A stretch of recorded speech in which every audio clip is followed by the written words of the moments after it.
YouTube? F-Man Critic back, and, well, this review is a very special review in my opinion. This review, you saw the title of the video, you saw the thumbnail, and you see the movie right in front, right next to me, and I am reviewing a movie that just turned 30 years old, James and the Giant Peach, based on the Roald Dahl book by the same name, James and the Giant Peach. What else to say? It may not have been a box office smash when it first came out back in 1996.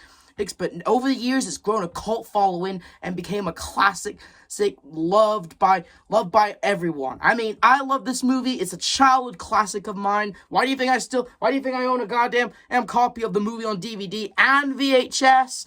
Yes, I love this movie, okay? I love the characters. I love the story. And even some of the songs are still good to this day.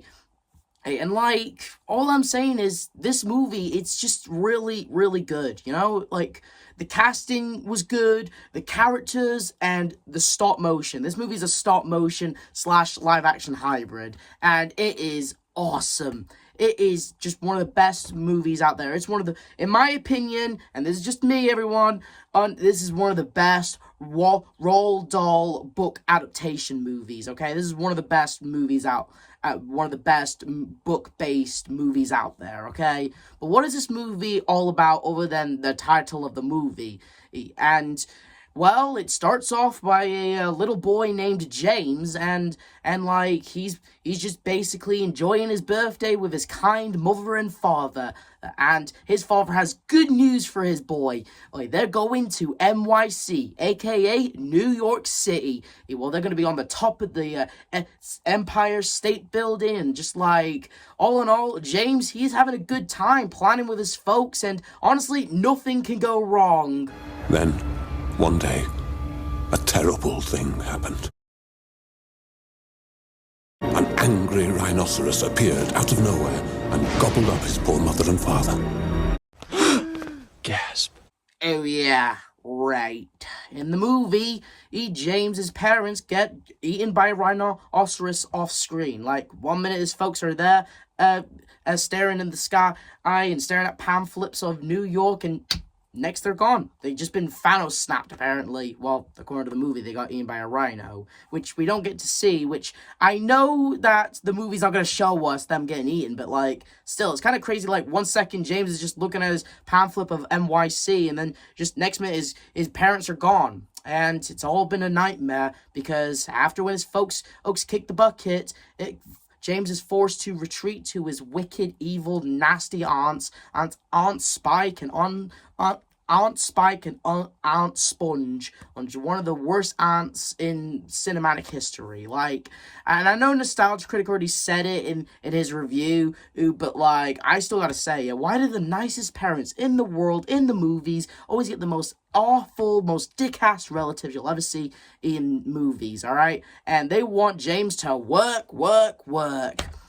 Basically not giving the little guy any hope, any dreams, or any thoughts of encouragement. No. His aunts, they want to just basically tear down his dreams and rub in the fact that his folks are dead, eaten by a rhino. Like, Jesus Christ, I know these two bitches are supposed to be unlikable and evil, but, like, goddamn, you're rubbing in your nephew's face that his parents are dead, eaten by a rhino. Oh, and, like, one of them was your sister or brother, one of them was your in-laws, and you're just happy that they're dead? How fucked up is that? How fucked up do you have to be cheering and happy that your sister or brother and your sister-in-law or your brother-in-law are dead, and you're happy because you're treating their son like your slave? Like, no joke, they pretty much just treat James like their slave. They mentally abuse him by giving him no hope, no dreams, and telling him to get those stupid ideas out of his brain. And just, like, all in all, it's pretty rough for the little guy. The little boy does not deserve to be treated like this. You know, it's a hard knock life for James. And yeah. But he quickly befriends a little spider, sings a little song about him still going to New York City, and just, like, he still dreams. He still holds on to that dreams, and good for James. Even though shit is horrible for him, really bad, it's nice to know he's still keeping up hope. But one day, while he was saving the spider, because his aunts hate spiders and they almost ended up killing themselves just to kill this spider, no joke. Okay, and James ends up meeting up with an old man who I'm guessing is Father Time, apparently, and the dude who wants to give James his paper bag that he made earlier before. And but what's in this paper bag? What is in it? Crocodile tongues, apparently. I'm just gonna let him explain. 1,000 long, slimy crocodile tongues, boiled in the skull of a dead witch for 20 days and 20 nights. Add the fingers of a young monkey, the gizzard of a pig, the beak of a parrot, and 3 spoonfuls of sugar. Yeah, apparently that kryptonite pasta is slimy crocodile tongues that are enchanted, and if James holds on to them, then marvelous things will happen. But quickly the kid trips over and loses most of it. And then his aunts come in, yell at him, but they realize there's a peach growing on the tree, and they sent James to go get it. And honestly, I do like this line from the ads. It gets a laugh out of me every time. Wait, what? What? It's growing. The boy? No, the peach, you idiot!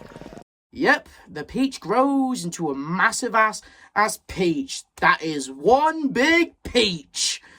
And the aunts see an opportunity in this. They profit off of it. And honestly, profit off it, yeah.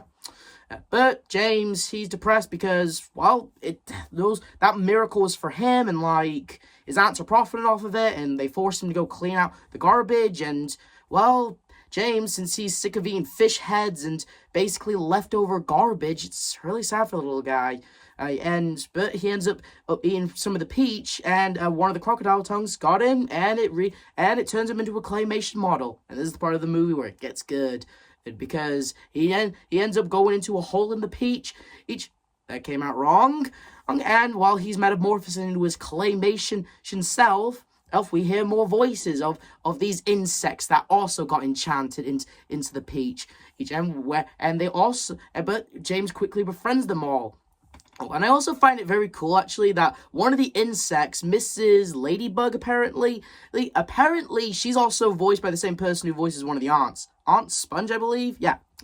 And honestly, I just kind of find that kind of cool, actually. Aunt Sponge, I know Aunt Spike and Aunt Sponge, they're a duo. Oh, and they're both bitches to him. They're both horrible hags to him. But I just find it very cool that he has an aunt that is a bitch, but there's another character in the movie that the aunt voices, and she's nice, she's kind to him. And I just kind of find that interesting, really. And, giving him the aunt that he deserves. And we also get introduced to my personal favorite character, Mr. Centipede. Honestly, Mr. Centipede is my favorite character. Why? Because he gets the best lines in the goddamn film. Timber.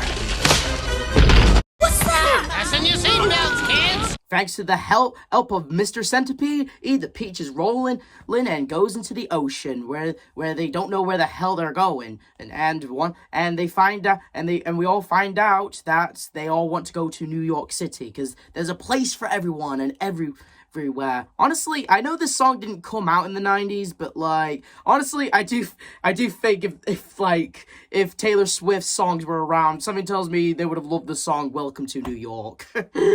But there's no time for cheering because, one, they're stranded in the middle of the ocean, no way of sailing, and apparently a giant mechanical shark tries to stop them. And it is the part of the movie that gets strange. Listen, I know it's part of the story, I know it's part of it's supposed to be a fairy tale kind of story, and I get that, but we never find out what the hell this shark's deal is. We never understand where this thing came from, what's it doing, why is it trying to stop the guys, and just whatever. No one knows about this shark. We never hear it. What's this shark's origins? Where did it come from? Nobody knows. But it gives the characters a reason to try and act fast, to try and get out of there. They quickly use Mr. Earthworm as bait to lure seagulls with the help of Mr. Centipede, and eventually they end up defeating the shark. And when they were defeating the shark, love this line from Mr. Centipede. Good Sharky. Nice Sharky. Anyway, so they now have a way of sailing the peach, each using seagulls, and Well, it's just that. We cut to James every now and then to, like, talk to one of the characters, interact with them, get to know them, become friends with them. And that's one of the things in the movie, actually. Like James, throughout the movie, you know, he's orphanless, he's an orphan, he's got no friends, and his aunts were horrible hags, but this Peach and these bugs, they're now his new friends and stuff, and I think it's really sweet, actually. Like, I love the stuff that James goes through with these giant bugs, alright? Befriending each and every single one of them, they're all having the same dream of going to NYC. It's really wholesome, and I love it, okay? And eventually they realized their entire ship's made of food, so, you know, they sing a song of, like, eating the peach, and to tell you the truth, if I'm being completely honest here, I don't like peaches. I don't. I absolutely just don't like peaches. Yeah. And I don't like bugs either. I don't like bugs, but somehow this movie ended up making me like the bugs. But I mean, I still don't like peaches. I don't like peaches, but you know, hey, they gotta eat something, and like it's part of the movie, really. So you know, like the only peach I'll ever like is the peach from this movie. So for good reasons too. And eventually, we even find out the revelation that the spider lady from earlier, turns out she was the spider that James sang to and befriended earlier and even saved. And I do like the interaction between here. Like Miss Spider, she's very nice and even motherly to James, actually, and it's really, really sweet. You know, I adore the stuff between James and the bugs. It's really wholesome, and I really love seeing the kid, you know, basically make friends that, even though they're giant insects, they were a lot more nicer and a lot more kinder than his wicked aunts. So, you know.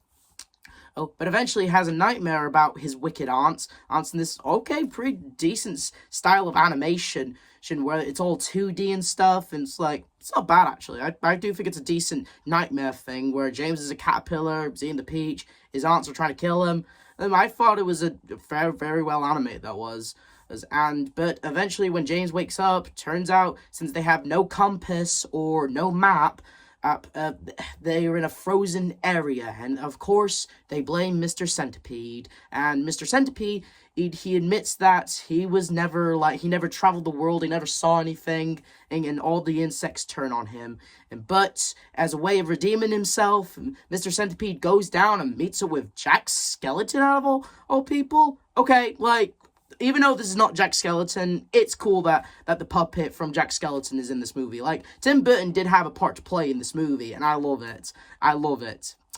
So, anyway, Mr. Centipede tries to take the compass from Jack, but Jack ain't having it. In fact, he interrogates Mr. Centipede about Christmas, while James and Miss Spider, they're both trying to save him, and in the end, Mr. Centipede comes out victorious like a total badass, as totally not only impressing and redeeming himself to his insect friends, but at the same time, earning the heart of Miss Spider. And honestly, it was really awesome to see Mr. Centipede go get one like that. That's awesome. And seeing him go like a hero like that, that's totally awesome. And eventually, since he found the compass, redeemed himself to his friends, he gets to steer the ship Peach, or whatever you want to call it. And during the whole anyway, later on in the movie, it's nighttime, and Mr. Grasshopper is, like, we get a really nice scene between him and James. It's really nice. And then it turns into a whole song about love, and even I'm a little confused on this part. Like, not the song, I get the song, but, like, there's a scene where, like there's, like, the Peach and everyone is, like, surrounded by, like, this, mobile stuff, and I'm like, I don't get it. yeah, even to this day, like, I've watched this movie a dozen times, but even I still don't get that part in the song. Like, I don't mind the song. I don't mind the song. They're singing about love and how they've accepted James as one of them, you know? James is pretty much, like, his bug buddies are not just his buddies, they're his family now. It's really sweet. And they end up making it to NYC, but their troubles are not over yet, because the Rhino is back for revenge, and James, he overcomes his fear. He confronts the Rhino, saying he's just smoking mirrors and stuff, and like, ends up confronting his fears, I guess. And but his bug friends get separated, and the Peach lands on the top of the Empire State Building. And James, he regurgitates the crocodile tongue and turns back to his normal self. And people notice the giant-ass Peach on the topest building in New York City and quickly get him down. And apparently his aunts knew he would be here. And despite their car being destroyed, and despite the fact they should be dead, I heard that they actually died in the book, actually, but they came back, like in the movie, and and James, he doesn't want to go with them for obvious reasons. I mean, we're rooting for this kid at this point. And he ends up confronting his aunts, saying how, like, dreams, even though, like, the whole city, it started off as a dream, and look how it became. And he gives off a very inspiring speech about dreams and what we can accomplish, and like how he's not the one who's nothing. His aunts are, and his aunts go completely psycho on him and grab axes. And I know Nostalgia Critic already said this in his review, but fuck it, I'm playing this play. Here, Peachy! But then his bug buddies finally come up and confront them, and everyone is shocked to see giant-ass bugs that are sentient creatures, but they end up putting the aunts in their place by tying them up and possibly suffocating them as well. Oh, and James lets everyone eat, let's just say, let them eat Peach. And everyone apparently has confetti and was just thrown out of their windows. Don't know where the hell they got that from. And eventually James tells his story to new friends, and apparently his new home is in Central Park. And well, James, he started off as a little boy with loving folks, but then his folks got killed by a rhino or his aunts. Either way, don't question that bit. And started off at the bottom as a slave to his wicked aunts. But now, after a crazy ass questionable but don't question it adventure, he now has everything. A new family, friends, a new home, and living in New York City. Life couldn't be better for James. And every single one of his bug buddies, has a spot in NYC. And that's how you end a movie. And my God, James and the Giant Peach. What to say about this movie? It's awesome. It's a classic. It's absolutely one of the best movies you'll get from the 90s. And it's one of the best book adaptations out there, okay? I cannot think of a reason why not to watch it, okay? I love this movie. It's a childhood classic, and I'm sure many of you who are watching this even loved this movie as well. To 30 more years of James and the Giant Peach, and let's play one more clip of Mr. Centipede. Teach you to mess with me, you overgrown sardine! I'm from Brooklyn! See ya!